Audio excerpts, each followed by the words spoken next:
Es momento de la información económica en France 24 y por eso nos acompaña María Camila Hernández en nuestros estudios, nuestra periodista especializada. Camila, comenzamos con la reforma fiscal en Estados Unidos que ya tuvo un primer paso y muy importante. Así es, la anunciada reforma de Donald Trump y que implicará los mayores recortes fiscales desde la década de los años 80 fue aprobada hoy en la Cámara de Representantes de ese país. El portavoz de esta Cámara se mostró muy satisfecho por el avance. Oigamos lo que dijo. Esto se trata de darles a todos los trabajadores que pagan impuestos más dinero para llevarse a casa. Se trata de darle tranquilidad a las familias que luchan de hacer crecer más rápido la economía para que tengamos más empleo y Estados Unidos vuelva a estar al volante de la economía global.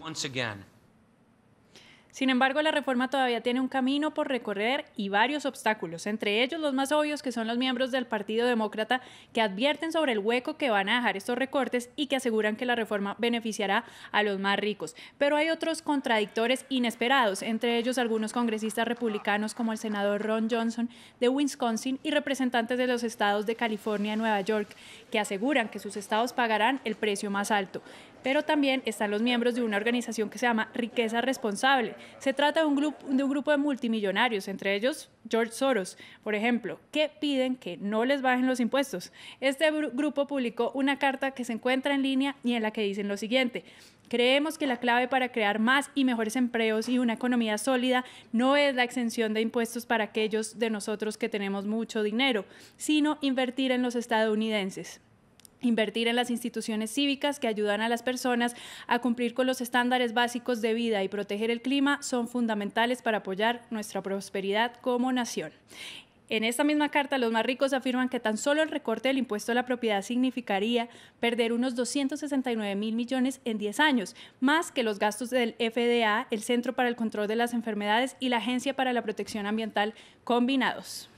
Continuamos hablando de reformas, pero pasamos a América Latina, más concretamente Argentina. Así es, el presidente Macri está impulsando varias reformas importantes, la fiscal, la laboral y la de retiro, entre otras. Por una parte, el gobierno anunció hoy un pacto entre el gobierno central y los gobernadores de todo el país en materia fiscal, que fue calificado de histórico e impulsó la bolsa de valores. Pero las reformas han generado resistencia en los gremios de trabajadores. Se han presentado protestas de varios grupos sindicales porque consideran que la reforma laboral vulnera los derechos de los trabajadores, aunque hace pocas horas el Ministerio del Trabajo de ese país aseguró que llegó a un consenso con la Confederación General del Trabajo CGT, la mayor central obrera del país, para enviar al Parlamento un proyecto de ley de reforma laboral. Por otra parte, hablamos con el delegado sindical del canal Encuentro, Sebastián Estruciat, quien nos habló del paro nacional que iniciaron hoy unos 40.000 trabajadores de canales de televisión. El delegado afirma que es la primera vez que los trabajadores y las cámaras empresariales no logran llegar a un acuerdo sobre el incremento salarial y se le atribuye a la intransigencia del Ministerio de Trabajo. Es una situación muy delicada la que viven nuestros compañeros de prensa en Argentina y hay que estar alertas. Ahora cambiamos de noticias y pasamos a la deuda venezolana. Así es, hay nuevas noticias. El Comité de las Américas de la Asociación Internacional de Swaps y Derivados decidió por unanimidad que la petrolera estatal de Venezuela incurrió en el pago de 3 eventos de crédito, lo que implica un default para la petrolera. Este comité está integrado por representantes de entidades financieras como Goldman Sachs, BNP Paribas, JP Morgan Chase, Citibank y el Deutsche Bank. Aunque está previsto que se reúnan de nuevo el 20 de noviembre para decidir qué acciones tomarán, esta decisión abre la posibilidad de reclamar seguros de impago de deuda. Continuamos ahora con los indicadores de la jornada. Indicadores en verde en Wall Street debido a la aprobación de la reforma en la Cámara. El Dow Jones, el Standard & Poor's 500 y el Nasdaq Compuesta cierran al alza, lo mismo que en Europa. También vemos cierres positivos en el indicador alemán, el de Londres, el francés, y en Asia también vemos un buen resultado. Y en Latinoamérica la mayoría de las bolsas se ven arrastradas por el buen resultado de Wall Street, a excepción del índice general de Lima.